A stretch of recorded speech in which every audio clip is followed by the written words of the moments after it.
Arise News Channel, in supporting small and medium enterprise, is pleased to have officials of Oxford Holdings as they celebrate their 5th anniversary. Oxford Holdings, a multi-sectoral organization with diversified investments spanning key business sectors of the Nigerian and African economy, has in a period of 5 years grown from strength to strength.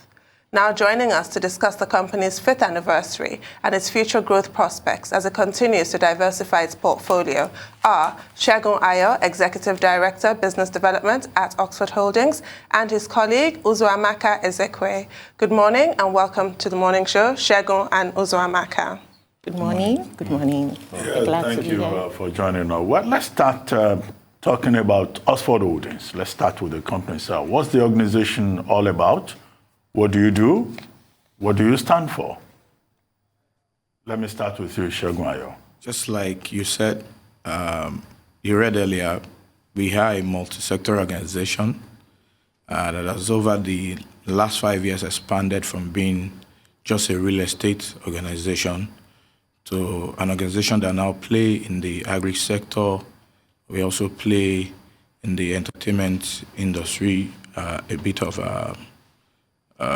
other businesses in that line. We also are involved in asset management. We have a bank, a microfinance bank, and then we have a bureau de change. We have a dredging company. We've been able to grow because we believe we need to meet the needs of Nigerians, and that we also matter to this generation. We are a group who believe we should follow after the word of JFK, ask not what your country can do for you, but ask what you can do for your country. So we've been able to look for ways around what we can do to ensure we meet the needs of Nigerians. Fantastic. Would you like Uzoamaka to answer the same question? Yes, do you want to respond of course, to by it? all means, yes. The next question? No. Do you want to answer the same question? Oh, okay. I think he has pretty much said everything. But as a company, we realize that you can only make impact by how much you can actually influence the lives of people. And that's why as a company, we understand that we have to be diversified.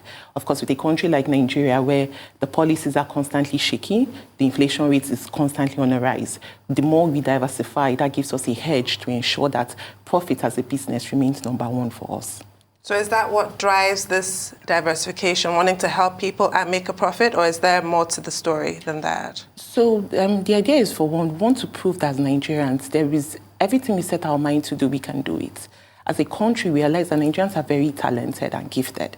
And what we just need is the enabling environment to ensure that we can succeed. And raising the diversified business means that we have experts constantly in different areas that can ensure that such businesses would grow and succeed exceedingly. All right, so your organization, come to you, Uzoamaka, is celebrating 5 years. Tell me what's been the journey like. Tell me what's been the bad days like, and the good days and the not so good days. In fact, the days you felt like quitting. And 5 years is quite a milestone because a lot of businesses, quit between the first 5 years. Very true. You can say that again. And as you rightly said, there were definitely some bad days. There were definitely some days who said, is there a headway? But the idea is we're all a group of young Nigerians that are strong. Resilience is our second name. The idea that we can succeed, we've made up our mind that in this economy, just starting locally, we're definitely going to exceed.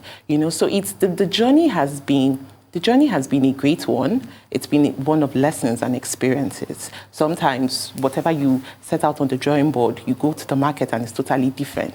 But the idea that we have the mind that regardless of what the economy poses at us, there's a blueprint which we're going to work with. And working with that blueprint will definitely ensure that all our mapped plans will come to fulfillment.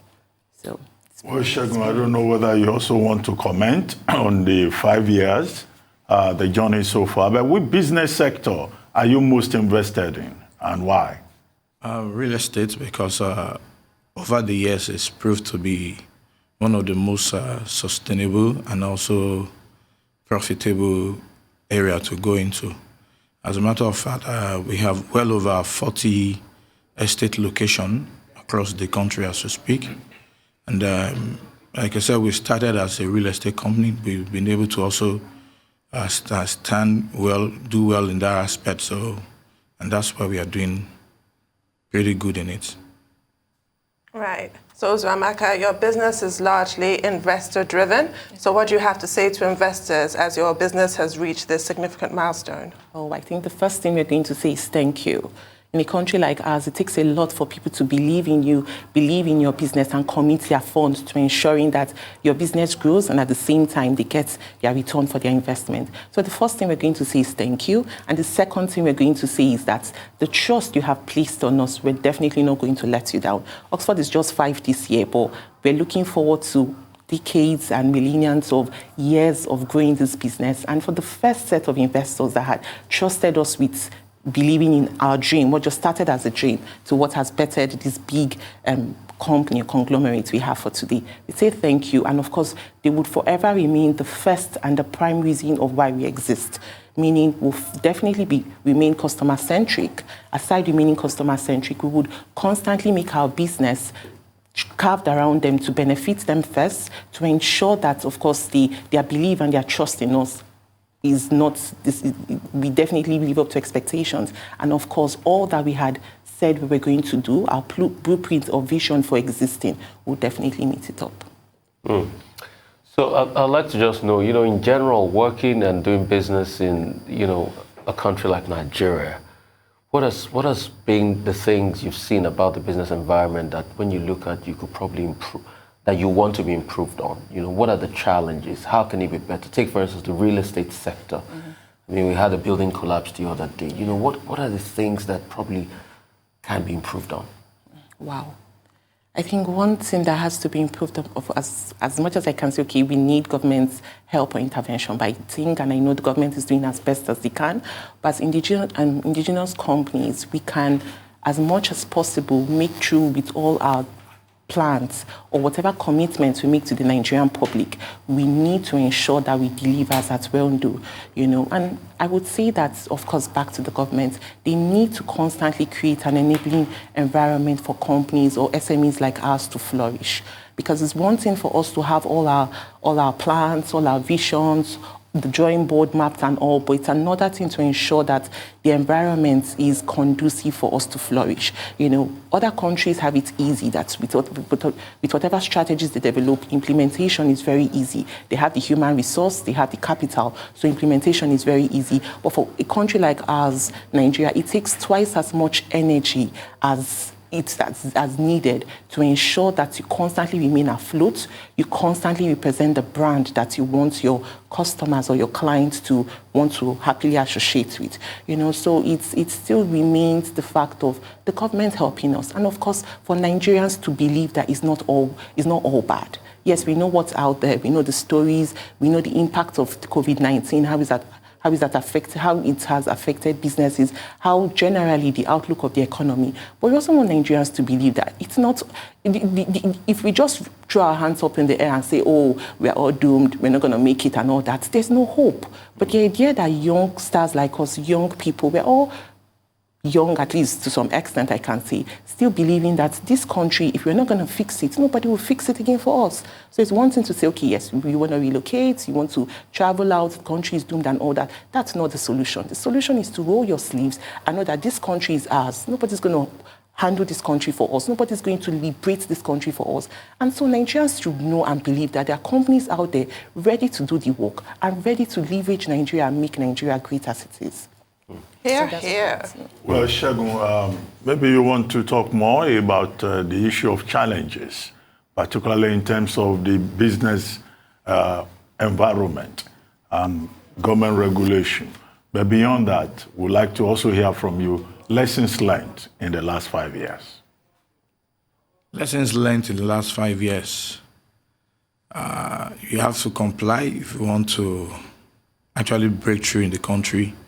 You must follow through regulations, not try to cut corners. You should avoid that.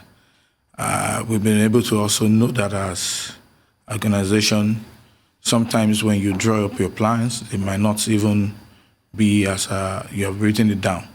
So you need to continually do your research, delve into how best you can make the things happen. If there are issues, how fast can you come out of it? Those are things we've been able to put in place. And then I would also want to talk about ease of doing business in the country generally. We know there's opportunities abound as for us in this country.